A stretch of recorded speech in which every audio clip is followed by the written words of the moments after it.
Buenas tardes con todos, nuevamente juntos, reunidos en nuestro programa. Gracias a Nativa Nos Conecta e Instituto del Futuro.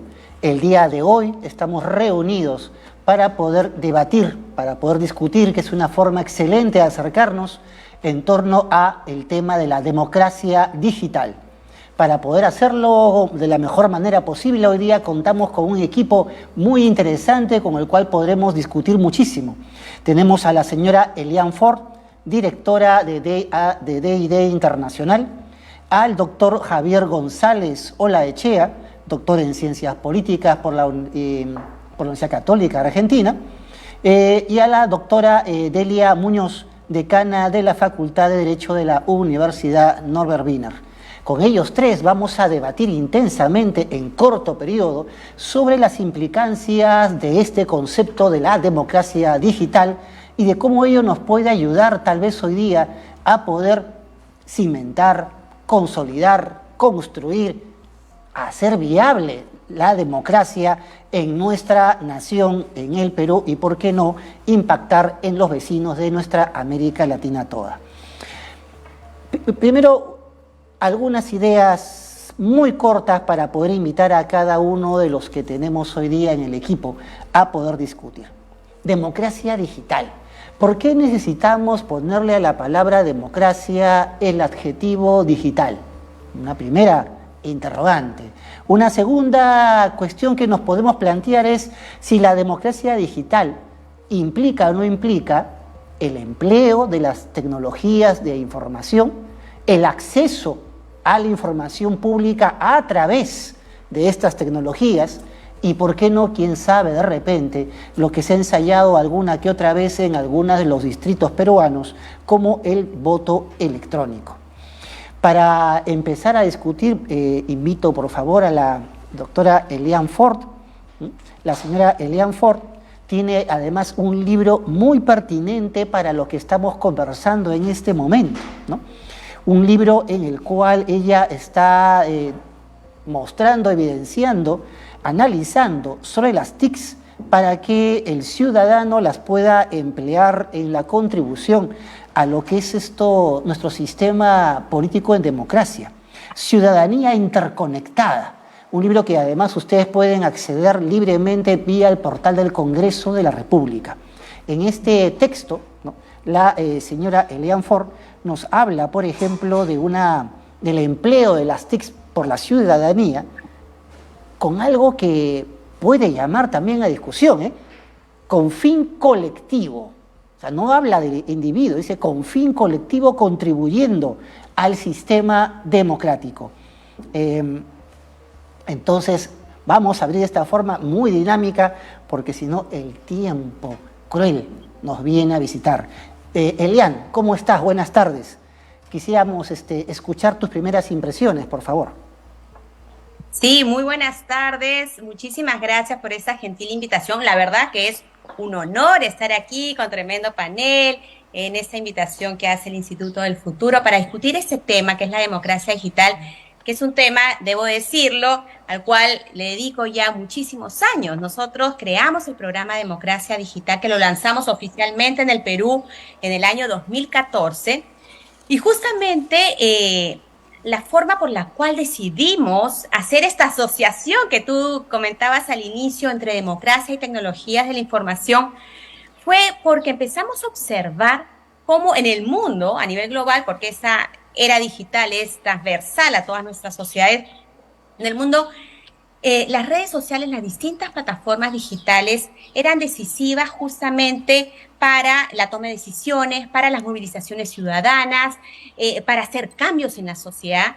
Veíamos nosotros en aquel entonces, yo te estoy hablando del 2013, múltiples protestas multitudinarias en distintas partes del mundo, en Turquía, en Egipto, en Brasil, y acá en Perú había una muy importante que fue la repartija. Ustedes se acordarán que en ese momento salieron 5 marchas multitudinarias por todo el país, justamente a buscar un cambio en ese momento, a dejar sin efecto un nombramiento que se había dado a dedo en el Congreso. En fin, no voy a entrar en detalles, pero lo importante acá era que la ciudadanía por primera vez se manifestaba, se gestaba este movimiento a través de las redes sociales y luego se volcaba a las calles a buscar un cambio, a buscar dejar sin efecto, como dije, de una decisión de ese tipo, ¿no? Al observar esto, decidimos hacer un primer evento para analizar cómo las tecnologías digitales influían y eran decisivas para las nuevas formas de participación ciudadana. Y frente a eso, mire, empezamos por ahí y logramos desarrollar todo un programa, Democracia Digital, que a la fecha tiene más de 15 líneas de acción, no solamente en el Perú, sino en América Latina y el Caribe, y en donde hemos incursionado en diversas áreas relativas al ecosistema digital.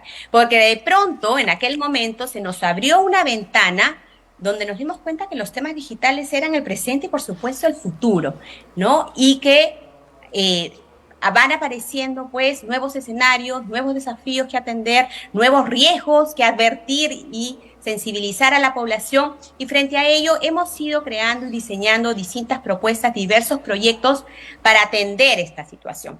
Si tú me preguntas qué es la democracia digital, yo siempre digo, democracia digital es poner Internet y las tecnologías digitales al servicio del individuo y de la sociedad, justamente para fortalecer nuestras libertades y derechos como individuos y también para favorecer los procesos de modernización, de innovación que se dan en las entidades públicas, lo que hoy también conocemos como la transformación digital. Y bueno, y sobre este tema, por supuesto, puedo hablarles muchísimo más, que será en las siguientes intervenciones. Ese es el libro al cual tú hacías referencia, El reto de la democracia digital, que yo lo recomiendo que le den una lectura porque de alguna forma ayuda a quienes están interesados a incursionar en este gran tema y abrir una puerta, ¿no?, para ver cómo la tecnología está influyendo en nuestro día a día, en nuestro quehacer ciudadano, y que evidentemente también se ha potenciado en los últimos años a raíz de la pandemia, donde a raíz de eso, pues, más personas pasan más horas al día conectadas para hacer sus quehaceres diarios.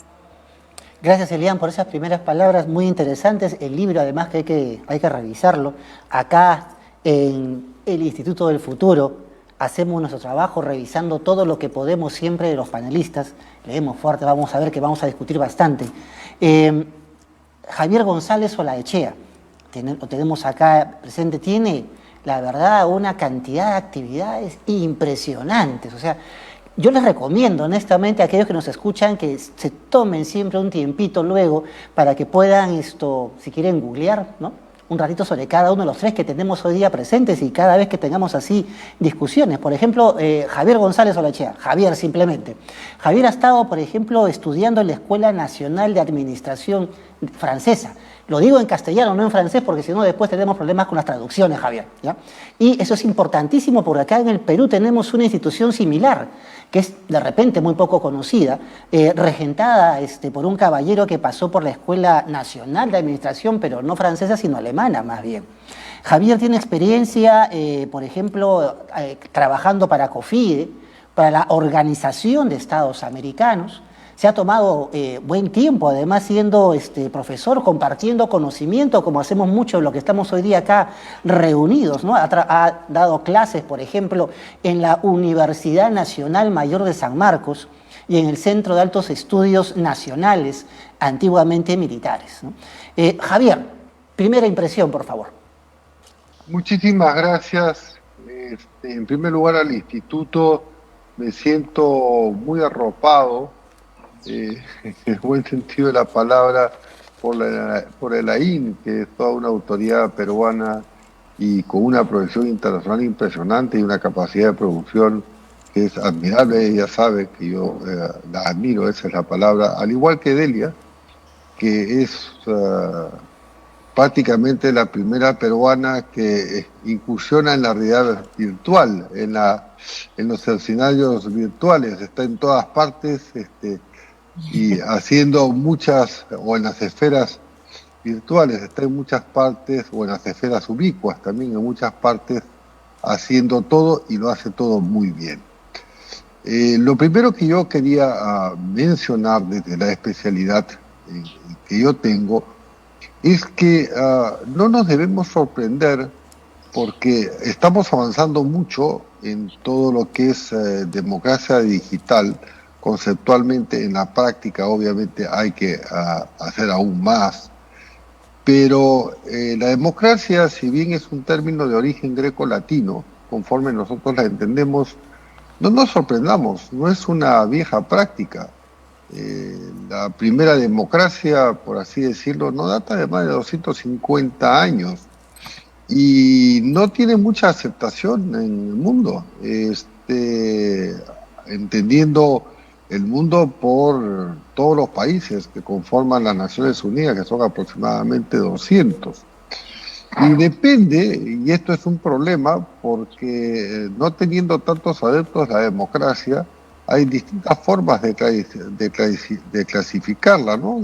Democracia plena, imperfecta, regímenes híbridos en materia de democracia, representativos, bueno, países que son abiertamente autoritarios, y en la unidad de inteligencia del The Economist tiene todo un sistema para evaluarlos, y aproximadamente ha desarrollado unos 60 índices para clasificar las democracias y puntualizarlas, si cabe la expresión, del 1 al 10, y bueno, salimos muy mal parados, muchos países en los que merodeamos con nuestras intervenciones, y finalmente en esta primera intervención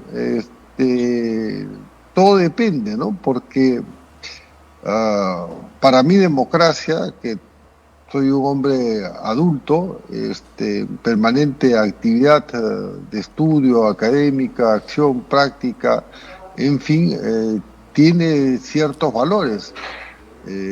Pero la democracia para mucha gente comienza con el estómago, entonces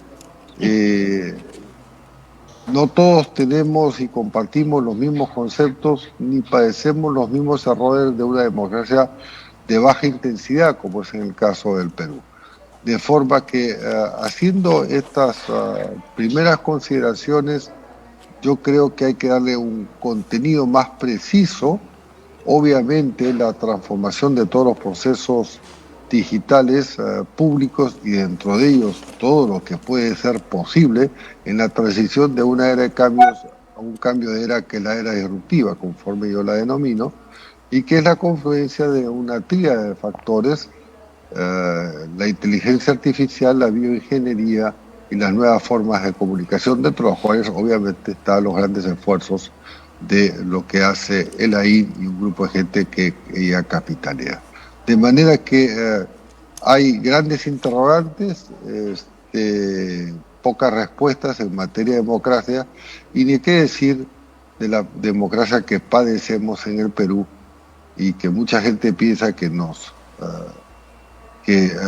merecemos esta democracia, y yo digo, bueno, tenemos los gobernantes no que merecemos, sino a los que nos parecemos. Interesante esa última reflexión, ¿no? A los que nos parecemos. Bien, muy simpático. Quedémonos con esa idea también. Y pasemos con la doctora Delia Muñoz. La señora Delia Muñoz, Delia para todos los amigos que estamos acá reunidos, ella ha realizado sus estudios como abogada en la Pontificia Universidad Católica del Perú. Es máster por la Universidad de Washington, y tiene también, igual que los dos anteriores, un palmarés interesante, impresionante, ¿no? La hemos podido observar, por ejemplo, como agregada legal del Perú ante la Organización de Estados Americanos. Ha sido, por ejemplo, exministra de Justicia y Derechos Humanos, ¿no? Intenso periodo, ¿no? Y tenemos actualmente ella comprometida con sacar adelante esta parte formativa tan interesante y necesaria para nosotros los peruanos, porque está encabezando como decana una facultad de Derecho y de Ciencias Políticas, en la cual impacta para bien en una enorme cantidad de jóvenes de 17 a 22 años. Delia, por favor, tus primeras impresiones. Muchas gracias por la presentación, encantada de estar con Elaine y con Javier. La introducción que ellos han hecho es perfecta. Ahora yo voy a entrar un poco en materia jurídica y de gestión pública, que es lo que me gusta y a lo que estoy dedicada. Primero, como has comenzado con mi hoja de vida, contarles que desde el año 2014 en la Universidad San Martín de Porres yo conduzco una maestría en solución de conflictos, que fue la primera en modalidad en línea. con la cual descubrimos que podíamos llegar a todo el Perú y a diferentes países. Y ahora, hace poco más de un año, que estoy conduciendo una escuela de Derecho donde estamos trabajando, por ejemplo, en la actualidad con aulas híbridas, que permite que el profesor dicta, hay alumnos, pero los que no pueden concurrir los siguen en plataforma. Pero aparte de esta experiencia académica, yo quiero traer acá a colación un tema, que es que la democracia exige transparencia, exige información, y esos son derechos de carácter fundamental. Y para reforzar la democracia, el acceso a la información es absolutamente fundamental. Y quiero comentar con ustedes una súper experiencia que me parece de lo más interesante, que se llama el Poder Judicial.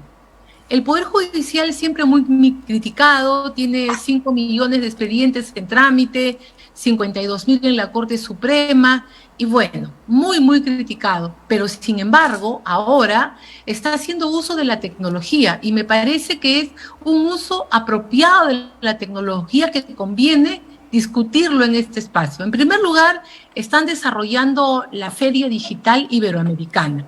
¿Qué cosas nos ha mostrado el Poder Judicial? Les voy a comentar 3 cosas. El programa Tu Curricuy, que ya lo tienen hace 2 años más o menos, que sirve para establecer el perfil del agresor y establecer con eso la procedencia o no de medidas cautelares en procesos de familia.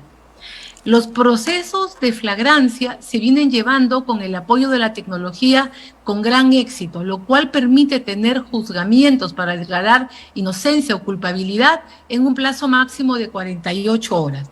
Luego, el Poder Judicial está terminando por fin, después de más de 10 años, lo que se llama la implementación del expediente digital, es decir, de que todos los expedientes van a estar en línea. Hoy lo están. Y entonces, acá viene la experiencia que más me impresiona. Han creado un app que se llama Conoce a tu Juez. Es un app al cual ustedes acceden por la página web del Poder Judicial y ponen, ¿no? Corte Superior de Loreto, Sala Laboral, Juez XXXX. Usted hace clic y le aparece la historia de biografía del juez, las sentencias que ha dictado, los casos que tiene a su cargo y dónde se encuentra el juez, si está trabajando o en una diligencia. Entonces, eso le permite al ciudadano hacer efectivos una serie de derechos que la democracia exige.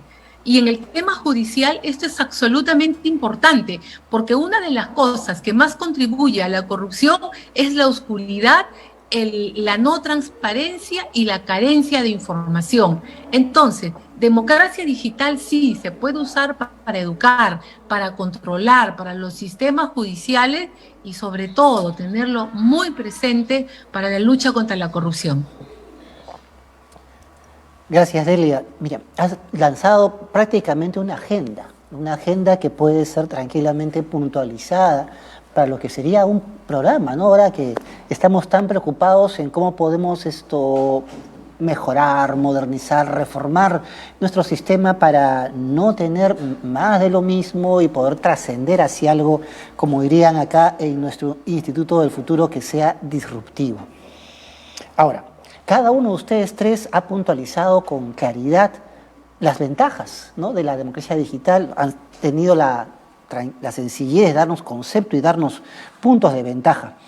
Me queda claro que cuando hablamos de democracia digital, entonces tenemos que tener muy presente no solamente el empleo de las TICs, ¿no?, sino que esto de acá termina convirtiéndose en una herramienta que el ciudadano puede usar para lo que son los N procesos diversos que nos permitan tener mayor contacto con lo que va ocurriendo en nuestra democracia y por lo tanto hacerla mucho más viable.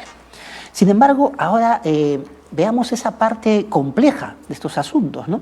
Porque por un lado, ojo con los 3, da la impresión que estuviéramos hablando más bien ya no solamente del empleo de TICs, sino cuando hablamos de procesos, alguien puede estar tentado de observar que nos volvemos como que medio normativistas, ¿no? Que le pedimos al ciudadano o al conjunto de ciudadanos, 2 o más de ellos hacen un conjunto de ciudadanos, que seamos normativistas, ¿no? Paso a Alfa, Bravo, Charlie, Delta, hacia algo, ¿no? Hacia algo que todavía queda medio etéreo. Lo segundo es algo que además nos preocupa, ¿no? Tiempo atrás tuvimos una mesa discutiendo sobre cómo podríamos modernizar las ciudades en América Latina y ahí ¡ups!, nos saltó ya la temática de la inteligencia artificial, ¿no? Y acá otra vez ha saltado otra vez la temática ¡ups!, de la inteligencia artificial y la idea de que puede tener una enorme cantidad de indicadores que nos facilitan la vida, pero que al mismo tiempo terminen influyendo en que esta sociedad en la cual hay la tendencia, me puedo equivocar, ¿no? La tendencia a involucrarse menos directamente, la tendencia a dejar en manos de una suerte de gran ordenador, ¿no? Lo que serían, pues, las ideas de democracia, ¿no? De cómo viabilizarlas. Por último, 2 puntos, ¿no? Cuando hablamos de los conflictos que ocurren en la democracia, porque hay gente que no sé por qué se le ocurre en la cabeza de que puede haber algún día una suerte de sistema o de orden en el que hay 0 conflictos. Y eso es imposible, ¿no? Los conflictos son parte de la naturaleza humana. Y entonces los conflictos asociados siempre a los intereses que tenemos las personas. Toda persona tiene intereses y 2 o más tienen más intereses todavía en común. ¿Cómo hacemos, no?, para que estos intereses que podemos tener los grupos de personas sean algo que pueda viabilizarse dentro de los instrumentos que nos puede proporcionar el sistema democrático, como por ejemplo la democracia digital, y que no colisione, ¿no?, con aquello que tiene que ver, por ejemplo, como dijo uno de ustedes, ¿no?, con el estómago o con darle a otras personas o otra entidad la facultad de la decisión por nosotros. En este momento me vuelvo así a pensar en sospecha. Vamos a ser medio conspiranoicos para ponerlo con bastante sal. Y hacemos una ronda con ustedes 3 nuevamente. Por favor, Elian.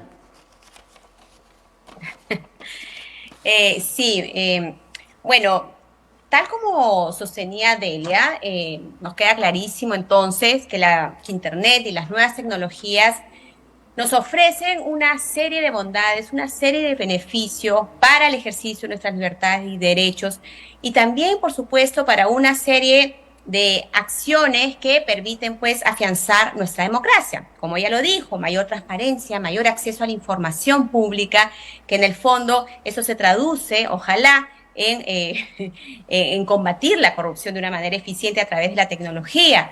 Podemos lograr sociedades colaborativas en el sentido que podemos co-crear, por ejemplo, ¿no?, un alcalde, una autoridad puede facilitar mecanismos de participación ciudadana para poder construir juntos un plan de gobierno, una propuesta para la comunidad, ¿no?, a fin de salvaguardar los beneficios, los intereses de la población. Se pueden lograr sociedades deliberativas, en el fondo, para fortalecer la democracia deliberada, ¿no?, a través del permanente flujo de información que recibimos y que creamos y compartimos, ¿no? Porque acá no solamente se trata de recibir información, sino de crearla y difundirla y compartirla. Y eso pues también enriquece nuestras ideas, nuestros puntos de vista, porque lo que nos ofrece también la red es esta horizontalidad en donde todas nuestras opiniones pesan por igual, ¿no? Pero claro, por supuesto también en este escenario digital, así como hay cosas muy buenas, muy positivas, también en el camino han ido surgiendo riesgos, posibles amenazas a nuestra democracia que hay que tener mucho cuidado y que son propias de esta era digital. Y lo que yo siempre digo, la revolución tecnológica avanza a pasos agigantados y permanentemente nos va a ir trayendo nuevos desafíos. Por tanto, los riesgos que van surgiendo siempre hay que tratarlos con mucho cuidado por el riesgo también de que podemos generar otro tipo de obstáculos para la evolución del ecosistema digital, ¿no? Y también pensando que eso podría coartar otras libertades y otros derechos de los individuos. Entonces, ahí siempre hay que tener mucho cuidado en la forma como se enfrentan. Para mí, desde mi perspectiva, yo creo que 2 grandes amenazas que se identifican hoy en día producto de esta era digital están muy relacionadas a la deliberación justamente y está relacionada a esta ola de desinformación o desinfodemia que estamos viviendo en nuestros días en el mundo entero, que se potencian más en tiempos de elecciones, pero también lo hemos vivido con gran fuerza durante la pandemia. Entonces, esta ola de noticias falsas, de fake news, la verdad que nos abre un escenario bastante complejo, donde ahí uno se tiene que poner a pensar en la necesidad que hay de educar a nuestra ciudadanía para que sean ciudadanos digitales responsables. Y eso implica educarlos desde muy niños a interactuar en un entorno digital que está en permanente cambio y evolución. No se trata de acá aprender a usar la computadora o un determinado programa, no. Es interactuar en un entorno digital que cambia y que por tanto hay que saber cómo interactuar con respeto, con tolerancia, con empatía, cómo cuidar tu privacidad, cómo cuidar tu identidad para no caer en el anonimato, por ejemplo, y en estos riesgos que van surgiendo, para cuidar todo lo relacionado a tu seguridad digital. Entonces son elementos que bueno, hay que enseñarles, porque finalmente Internet, claro, es una herramienta que requiere un manual de uso, y ese manual de uso implica enseñar a usarlo de la mejor manera para crear una ciudadanía responsable y que justamente evitar o disminuir los riesgos que pudieran ir surgiendo. La ola de desinformación que hay es realmente preocupante. Hay que enseñar en esos casos a que el individuo, las personas, puedan saber verificar, usar su raciocinio, su juicio crítico para que ante determinada información que reciban, bueno, ellos puedan decir, a ver, ¿cuál es la fuente? ¿Cuál es el año? ¿Quién lo produce? ¿El autor? ¿Qué sé yo? Y ellos mismos hacer su propio fact-checking antes de compartir ese contenido que podría ser perjudicial para otros y que muchas veces además atentan o fomentan, mejor dicho, los discursos de odio en nuestras sociedades. Okay. Los discursos de odio, perdón, son esa segunda amenaza o ese gran riesgo que se viven hoy en día, que se vive en nuestras sociedades producto de esa era digital, porque se enfatiza justamente en estos tiempos de viralización online. Muchas gracias. No, sí está muy bien, León, tratando nomás de cotejar nuestros tiempos solamente. Esa parte final que le has dado fuerte a la educación. No, constantemente hablamos de ello, pero no educamos en nada en realidad y mucho menos en democracia, ¿no? Entonces le pedimos a un ciudadano que no ha sido educado en democracia para que actúe como un demócrata. Poco complicado cuando el proceso implica muchos años. Javier, por favor. Bueno, hace aproximadamente 90 años, y voy a leer textualmente para que no se me escape ninguna expresión, Werner Heisenberg obtuvo a los 33 años, 34 años, el premio Nobel de la Física. Hoy es considerado uno de los padres de la física cuántica. ¿Qué nos decía? Nos decía una verdad absoluta, pero que hoy es una certeza en la naciente era disruptiva incontrastable. Todo tiene que ver con todo y en todos los puntos y en todos los momentos. Todo es relación y nada existe fuera de esa relación. Estamos pues entonces ante situaciones totalmente exponenciales, cuyo tiempo no nos alcanza para seguirlas todas conforme lo deberíamos hacer, y en estos elementos disruptivos, el primer factor disruptivo evidentemente ha sido el gran salto que dio el Comité Central del Partido Comunista en 1968, o sea que es China. El primer factor disruptivo, y da para otra exposición, es China. El segundo elemento disruptivo ha sido el coronavirus, porque el coronavirus nos ha demostrado que todos estamos en una situación de igualdad frente a la vulnerabilidad, frente al peligro, salvo gente que vivan en pequeñas islas. El tercero, pero que es el primero, factor disruptivo, es una primera guerra mundial globalizada. ¿Por qué? Porque anteriormente las guerras se focalizaban en los países que estaban en contienda y en los territorios que estaban en contienda. La guerra o la invasión ruso-ucraniana nos ha demostrado que cuando está en un conflicto uno puede más o menos prever quiénes cuáles son las situaciones que pueden causar un conflicto y quiénes son los partícipes del conflicto. Una vez estallado, nadie puede predecir porque van a haber nuevos actores. Los nuevos actores aparecieron al día siguiente, tanto los comerciantes de armas, quienes se benefician, quienes amplían bloqueos, quienes dependen del gas soviético, del oleoducto que va hasta Gans, o desde Gans hasta Alemania, y entonces, claro, hoy todos pagamos el precio de este primer gran factor disruptivo global en materia bélica. Pero los retos de los que hablamos como posibilidades para mí ya existen, son muy claros. El primero de ellos es la brecha digital en el mundo, y esto Elean nos podrá dar cátedra sobre la cuantía y la diferencia que hay entre las brechas digitales dentro de los estados, dentro de las mismas estratificaciones de los estados y dentro de las personas, independientemente si es un país desarrollado o no.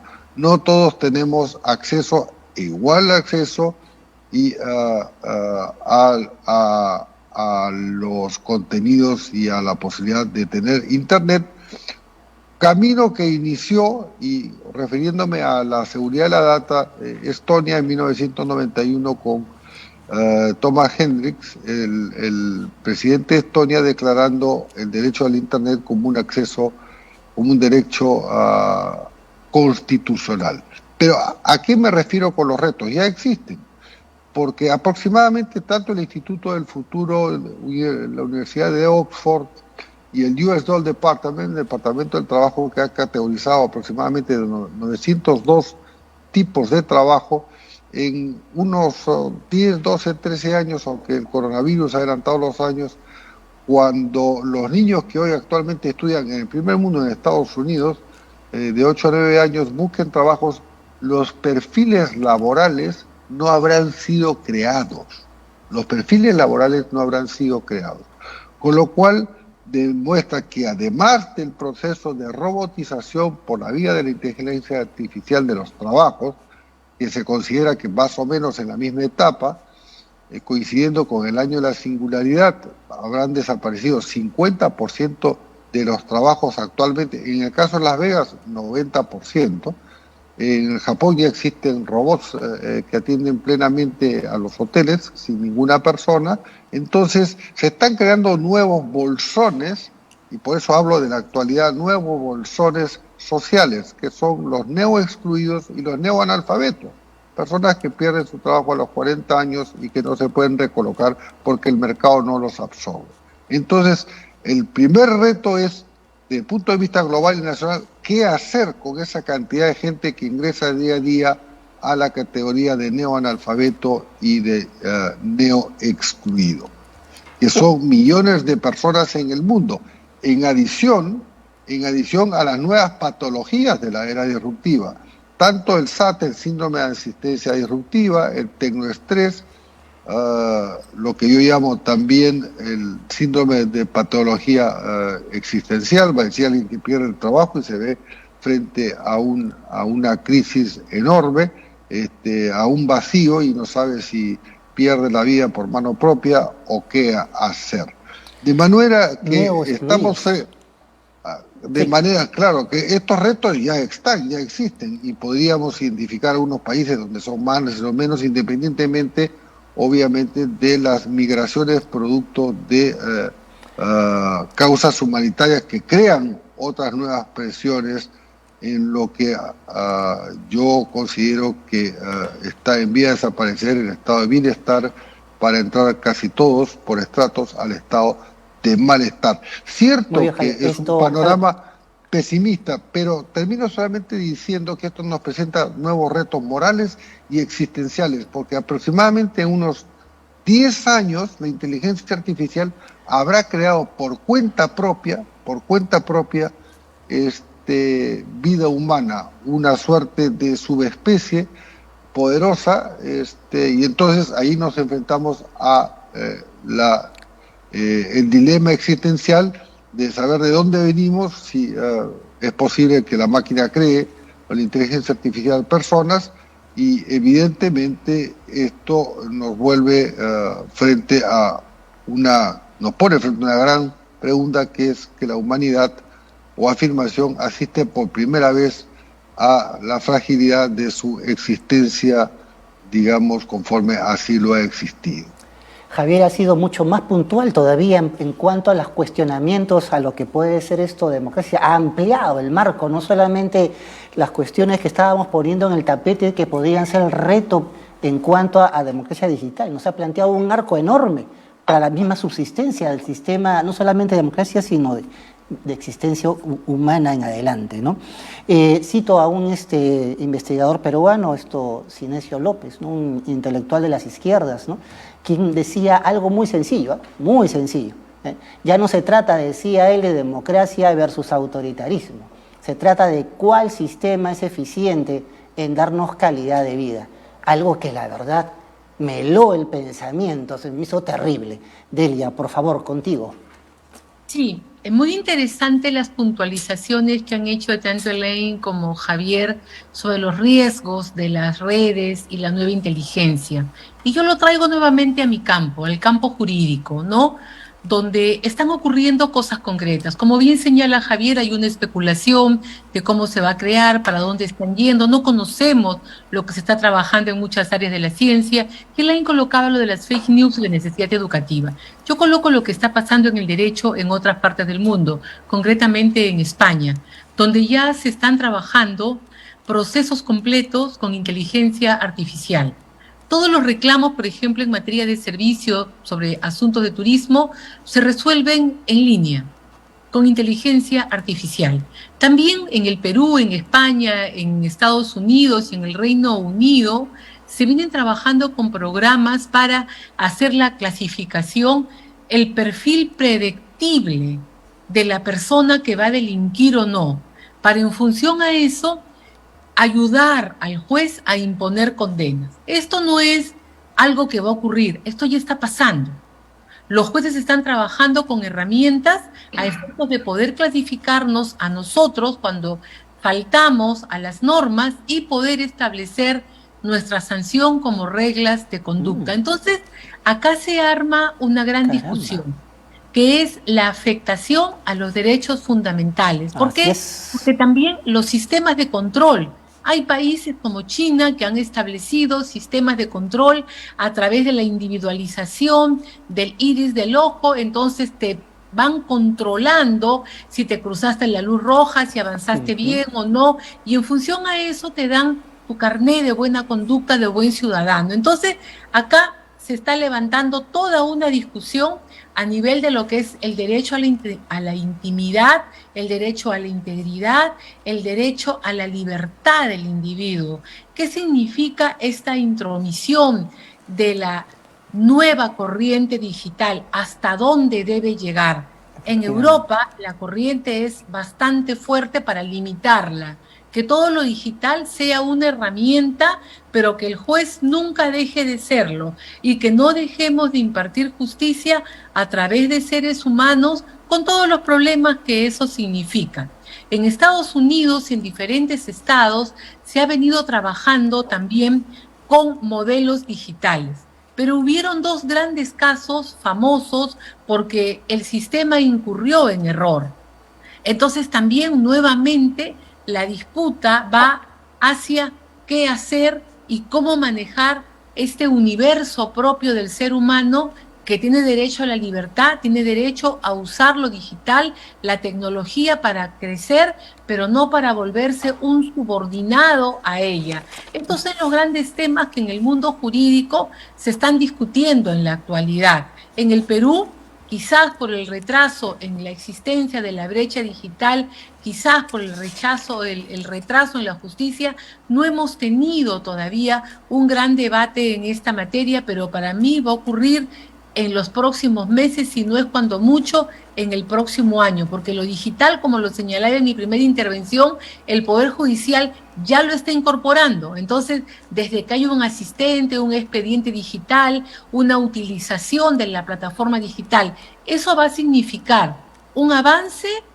probablemente para nosotros sí, pero para un grupo importante de ciudadanos eso puede significar una barrera de acceso a la justicia, porque no tiene una computadora, no tiene las habilidades para poder manejar su proceso en línea. Entonces hay que discutir ya lo digital desde lo bueno y los problemas que pueda tener, desde las cosas concretas que nos está poniendo la vida por delante.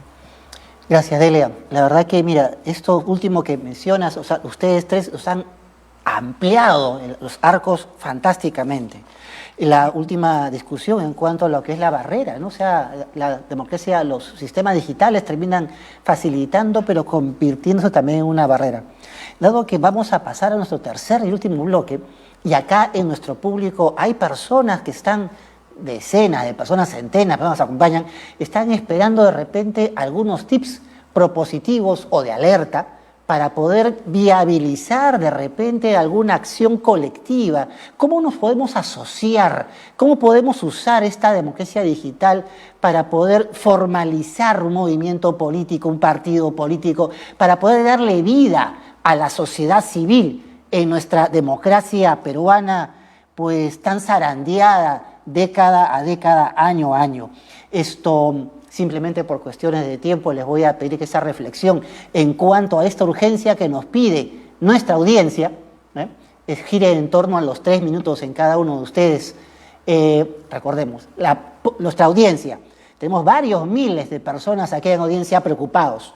¿Cómo hacemos para que 2 o más nos asociemos y hagamos una agenda, podamos participar en política, démosle vida a la sociedad civil, hagamos un movimiento político, enriquezcamos esta democracia nuestra que está tan cuestionada y que hay gente que además incluso aboga por otras alternativas?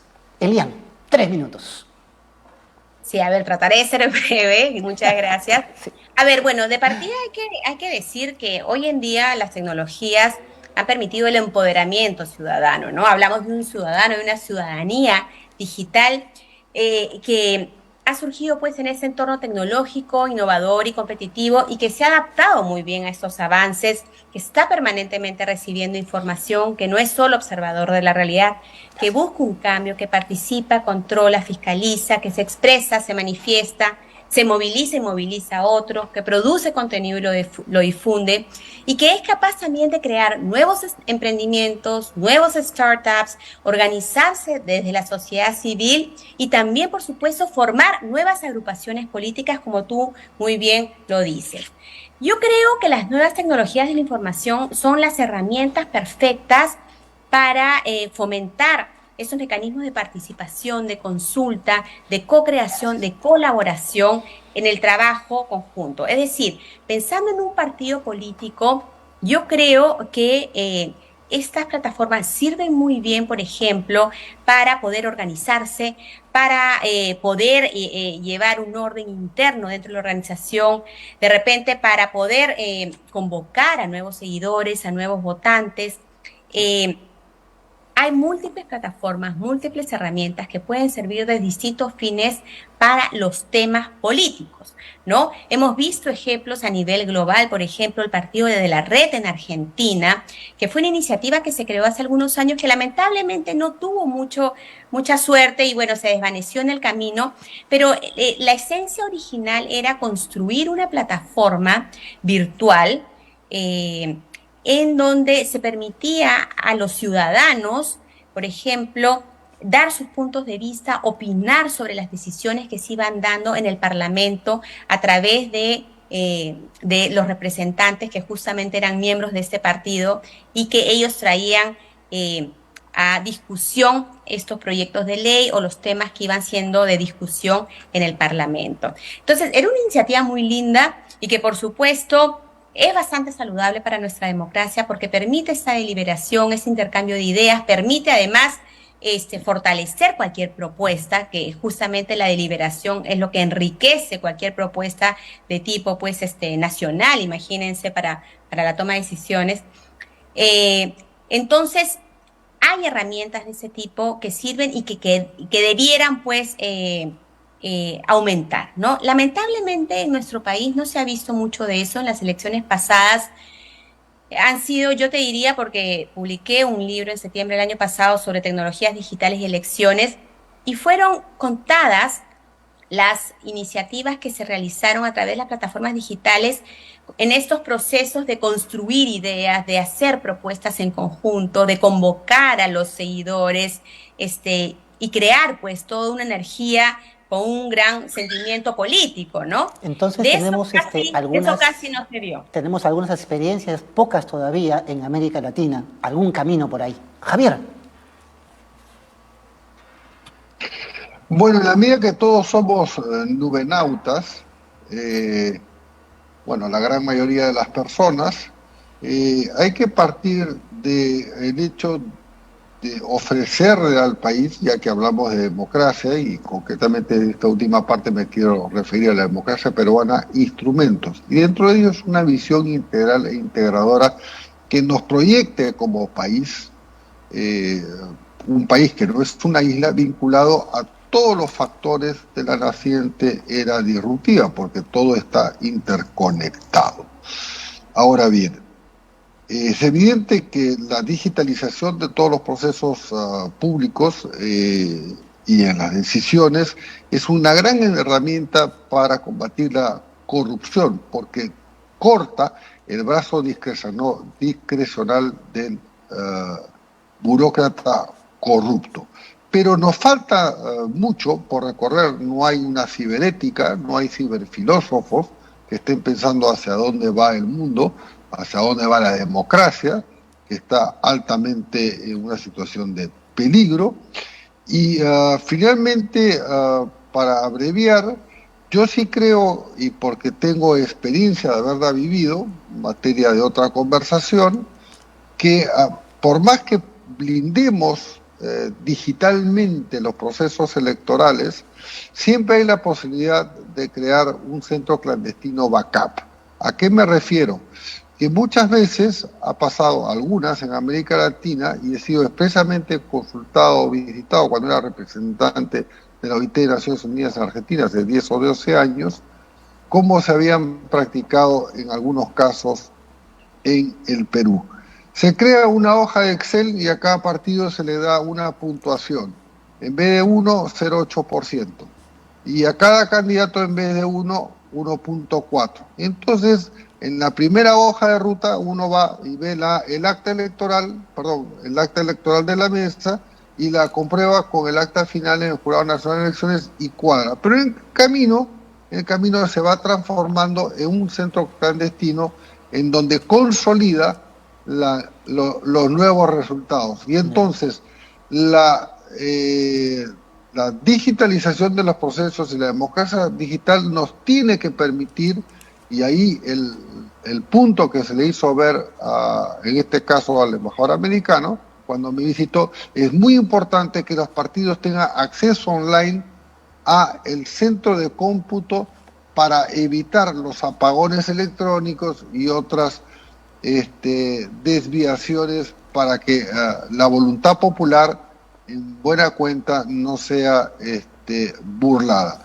Termino diciendo que estamos frente a una enorme cantidad de posibilidades, y tanto Delia como Elaine han hecho referencia a iniciativas que son muy importantes y todas convergen a lo que al principio se dijo: garantizar la transparencia, empoderar al ciudadano y mejorar las condiciones y la calidad de vida, porque de nada sirve empoderar al ciudadano si seguimos teniendo otro tipo de brechas que aumentan en el país y que además se miden en un promedio y nos hundimos en el fango estadístico. Gracias, Javier. Muy amable. Delia, por favor. Muy interesante. Estamos hablando de participación política y mecanismos digitales. En el Perú tenemos hace muchos años la Ley de Participación Ciudadana, que obliga a que el Congreso, por ejemplo, consulte con la ciudadanía las más diferentes normas que va a dictar. Si no lo hace, incluso puede caer en una causal de que se declare esa ley inconstitucional, porque así lo ha interpretado el Tribunal Constitucional. También tenemos la consulta previa. Ambas modalidades de participación ciudadana hoy se hacen con el uso de plataformas digitales, ¿no? Entonces eso es un avance. A mí me gusta ser crítica, pero también verle la cosa buena a lo que nos trae los cambios.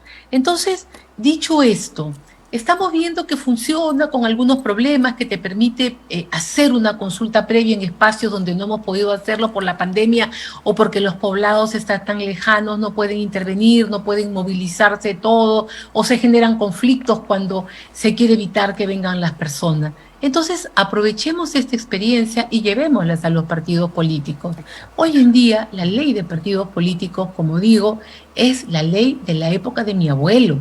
Cuando mi abuelo me contaba a mí que los votos eran así, que uno iba a votar, mi abuelo decía, no, hay que ser bien macho para ir a votar en mis épocas, porque aquí estaba el AMPO y te estaban con pistola, ¿no? Y tú tenías que ir, y por último venía el que no le había gustado el voto y se llevaba el ánfora, ¿no? Entonces, eso ya pasó.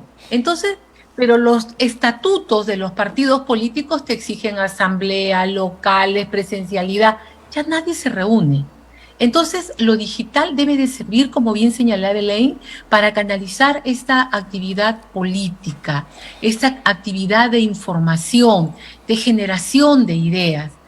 Y esto lo digo porque en Perú todavía el voto es voluntario.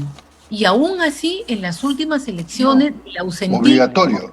Perdón, es obligatorio. Y aún así, en las últimas elecciones, el ausentismo ha llegado al 27, 28% y en algunos lugares de la capital, 30%, ¿no? Entonces, eso te puede ayudar para hacer de que la gente se interese en la participación política y concurran a votar.